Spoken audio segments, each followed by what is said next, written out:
No, seen some differences.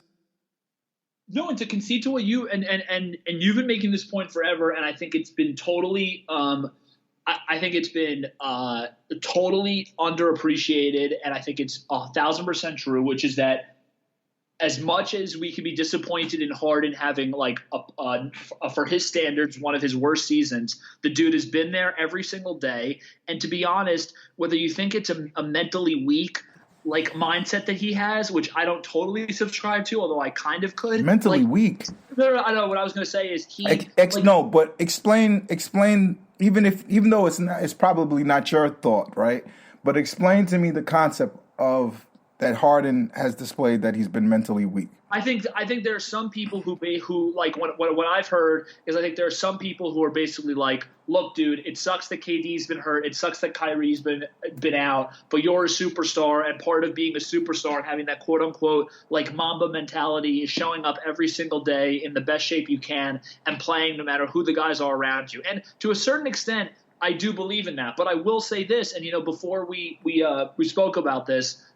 Before we started this podcast, me and you were talking about like a similar analogy with your son Trey being in a class and like being in a group project. And it's like, if Trey is there showing up every single day for a group project that objectively needs 2 people in order to work, and he's there and his classmate is only there 2 out of 5 days during the week, and the teacher is spending most of her energy, the teacher in this analogy being basically us, the fans, spending time just getting mad at Trey. Trey has every right to be like, honestly, to a certain extent, this is bullshit. Why am I getting graded on the same rubric as everyone else in my class, in the group?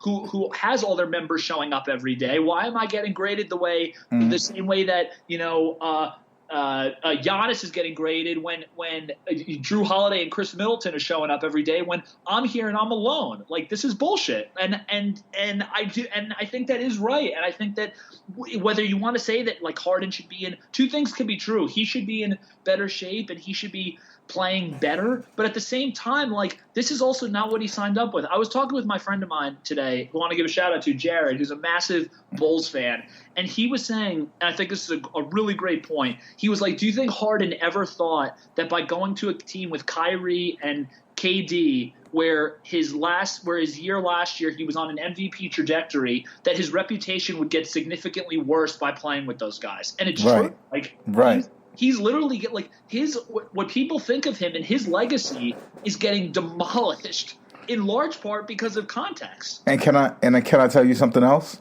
Yep. When he goes, the difference in what the Nets are, when you're replacing James Harden with Bruce Brown on a nightly basis, you'll remember why this dude was critical to what was going on. Like, I know we're going to get a trade package from him if and when he goes, and I think we should I think the Nets should do a lot of things,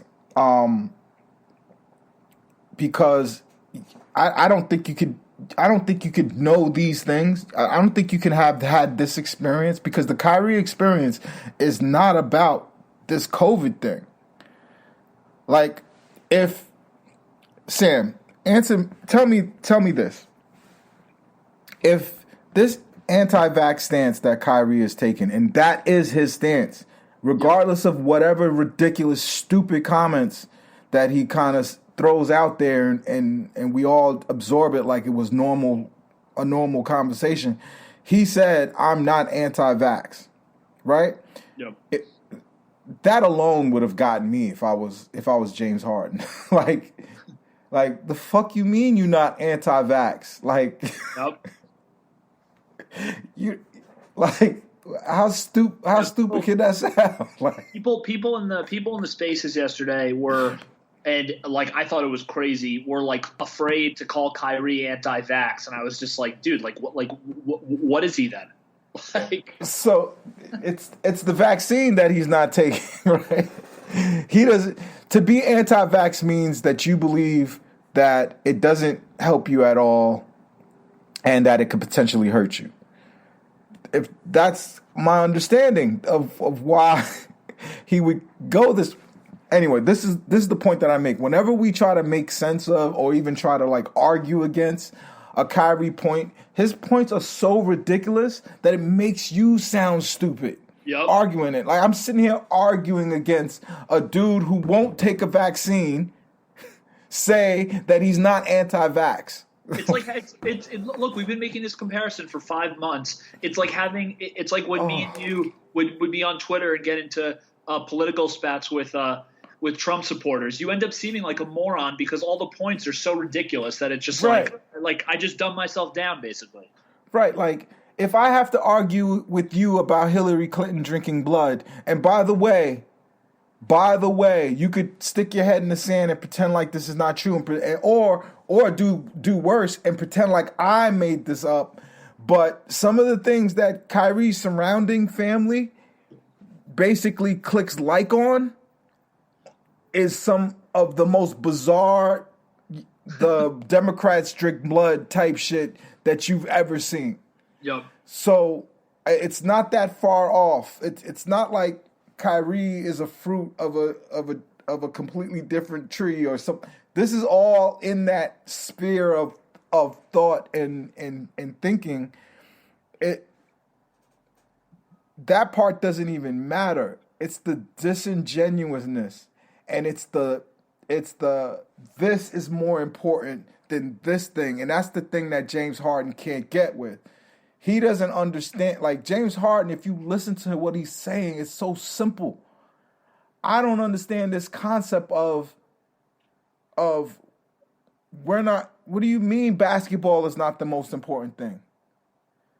Imagine if James Harden was on our team when Kyrie said he's not coming back to play in the bubble. The Lakers got a free championship. The Heat weren't even that good. Like if we had James Harden, now that I think of it, maybe we would have been better that year. But still, we were giving teams runs for their money, and that was just Karras and them. This is not the beginning of it. If, like I said, if there was never a flat Earth, if there was never Steve Nash is not really the coach. We are all the coach on this team. Like I'm the coach. KD's the coach. Like if those things didn't exist, it's like people take this anti-vax situation and they argue it like this isn't a dude that said he told people about flat Earth so that they would do their own research. Oh, word, Kyrie? Where do you do your research? Instagram. Samuel. Oh yeah, I mean you're right. Like it's crazy. If I made that up, I would be the foulest dude on earth because that's a nasty thing to put on someone's the saying of something like that. And this was on you could try to say the media tries to paint Kyrie this way and that way, but that particular thing and the flat earth thing and all of that was with a fellow basketball player, a guy that champions NBA players. JJ Redick is not Kendrick Perkins. JJ Redick is a guy that will hide for players the bullshit that he knows. Yep. And if you listen to that podcast, Sam, he was trying to get Kyrie to like, no, don't go this way. I'm tossing you a bone now. And Kyrie went full. Yeah, I'll be researching on Instagram. So I got a question for you because I think you've been on the money about Kyrie, and like I think you've been like the best armchair psychologist or psychiatrist of Kyrie. I don't. You know what? I'll get out of the way quickly with this one, but I need to say this. This is dad shit. Like I'm not making psychologists type of analysis because that is a I respect that. I know you're being you're only being metaphorical, but it's important that the audience knows that I don't think of myself as being able to psychologically read Kyrie. I'm looking at it like a dad. Young men come to my house all the time trying to date my daughters. I have to listen to their bullshit too. and I have nephews that tell me the most bizarre things. I've shared this with the podcast audience.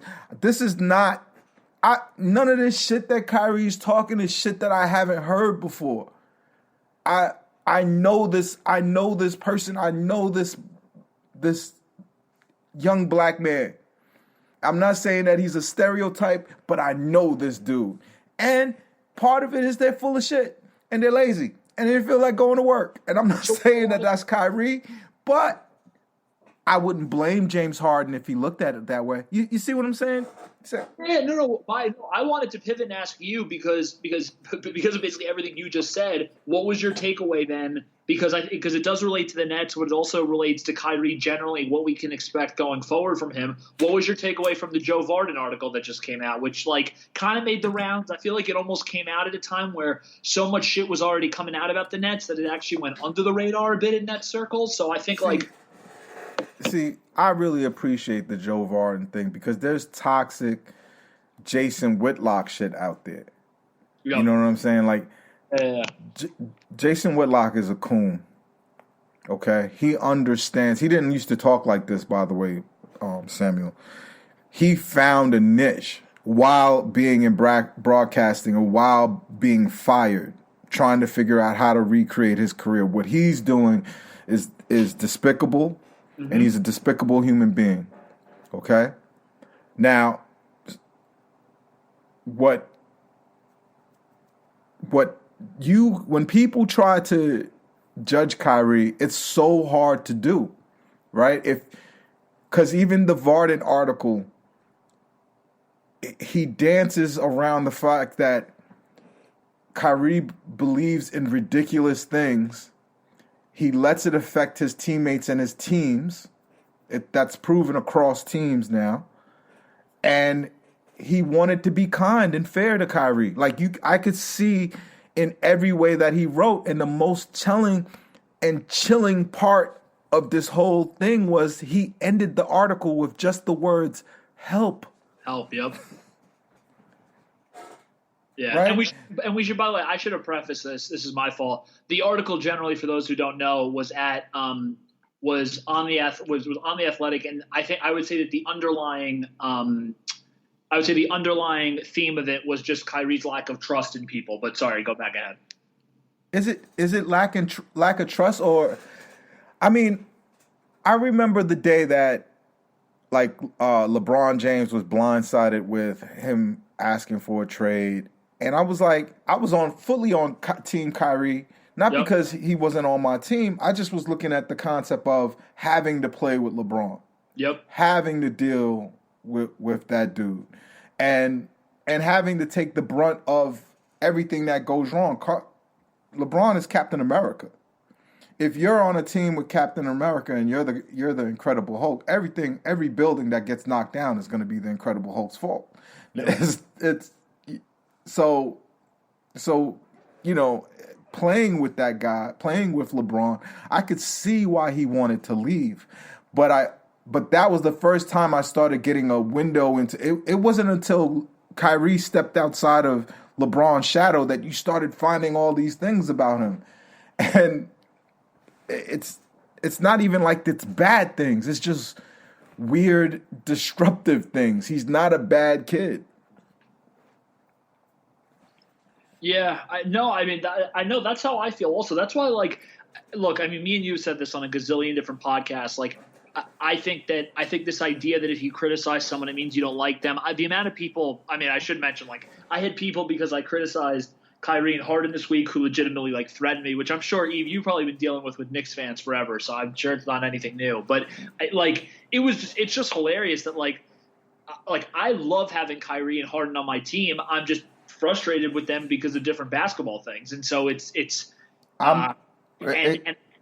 I guess I'm now getting the first real taste of the fact that you just have so many fans, such a larger percentage of fans that I even realized are just. But I commiserate with them though, Sam, because at the same time, while he's basically been the disruptive force that's basically took apart this team, and his